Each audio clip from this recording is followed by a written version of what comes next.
So this is my backpack, which I usually carry around like every day to the uni and back.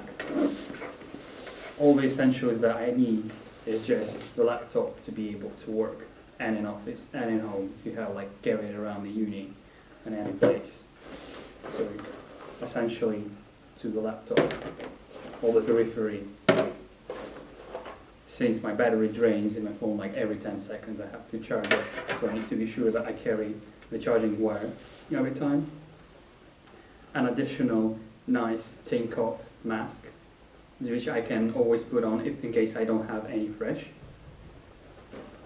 The calculator to be able to calculate my budget in a grocery store. Yeah. Probably it's too complicated for that, but that's okay. Some wireless headphones, which I can use to be instantly able to get into the meeting without interrupting all other people around.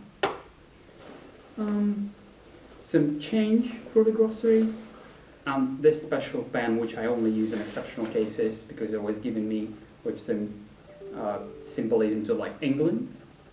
So thus I just carry it and only use it like to sign some really significant documents. And so essentially, only the last thing that I've got here is this depot climbing pass, which I use when I go climbing with my friends. So I always need to be sure that I'm carrying that all the time. So that's it.